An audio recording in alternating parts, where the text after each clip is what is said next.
एवं राजीव मेमानीकर लिंक्डइन ने एई जो पोस्ट करथिले ताकू देखिकी जणे यूजर से मध्य कमेंट देथिले से मध्य कहिथिले जे राजीव मेमानी तांकर E&Y ग्लोबल कंपनी रे जो माने काम करूचंदी समस्त को क्षमा मागिबा उचित कारण तांको पुओ मध्य ठीक एई परि अवस्था रे एई परि परिस्थिति रे दिन काटिथिला एवं सौभाग्यवशत तांको पुओ 2 वर्ष परे से चाकरी छाड़ी देथिले एवं से पेरेंट्स माने मध्य आशा रखि नथिले तांको पुओ पूर्व परि पुणी गोटे नुवा जीवन बितेइबो एवं पूर्व परि से मध्य आ गोटे भलो कंपनी रे चाकरी करिवो कारण तांकर कहबा कथा होची कंपनी रे एक्सेस काम प्रेशर जो दे दउचंदी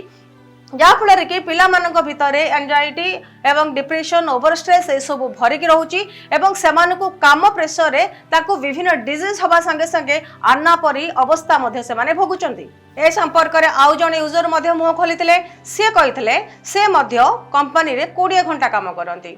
एवं आउ जने यूजर कहिथिले जे डेलिट कंपनी रा मैनेजर जे कि चौक रे थिला अवस्था रे काम प्रेशर रे तांकर मृत्यु घटिथिला कांग्रेस नेता राहुल गांधी वीडियो कॉन्फ्रेंस माध्यम रे से अन्नार पेरेंट्स सहित कथा होइथिले आउ ए समस्त घटना संसद रे उठेबे बोली से कथा देइथिले सरकार जदि चाहिबे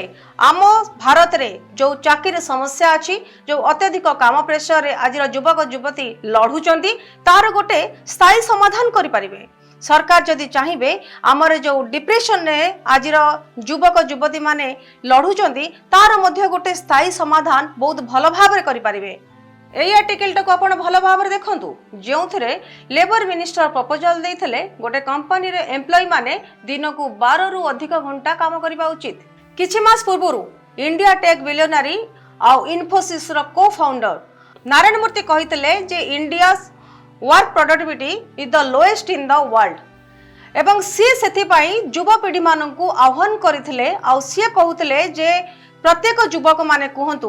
प्रत्येक कॉर्पोरेट कर्मचारी माने कहतु से माने दिन को 12 घंटा काम करिबा पई सक्षम एवं नारायण मूर्तिंकर एई सेंसलेस कथा को नै कि बाकी जो कंपनी रो सीईओ माने जिंदल ठु आरंभ करी कि ओला रो सीईओ समस्त तांको समर्थन करथिले एवं सेमानकर मध्य सेही कथा कहबार थिला जे एम्प्लॉय माने 12 रु 13 घंटा काम करिबा उचित जते बेले एम्प्लॉय माने काम करिवे ताले हमरो इंडिया रो प्रोडक्टिविटी बेसी बढ़िबो उत्पादन क्षमता बेसी बढ़िबो जदि एम्प्लॉय माने काम बहुत अधिक करिवे सेमाने मध्य बेसी रोजगार करि परिबे आ आम देश उन्नत देश भाव रे परिगणित हेई परिबो एवं ए कथा को अनेक किछ समर्थन करथिले जो अलगा कंपनी रा सीईओ जेमति कि जिंदल हेले किबा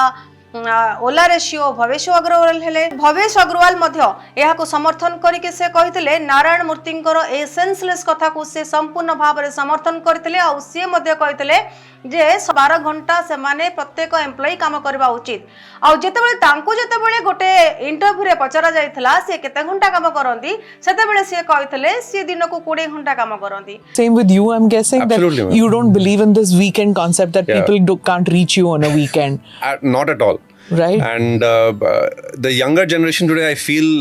wants a little bit of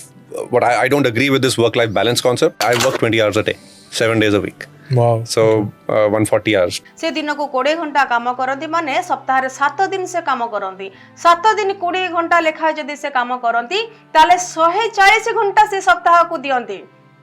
आपन को एक कथा विश्वास होची मु तो लेखि कहि देबी ए कथा संपूर्ण भाव रे मिछ भवेश अग्रवाल जो कथा कहिचंती जे 20 घंटा काम करबा प्रत्येक दिन एहा निहाती भाव रे असंभव।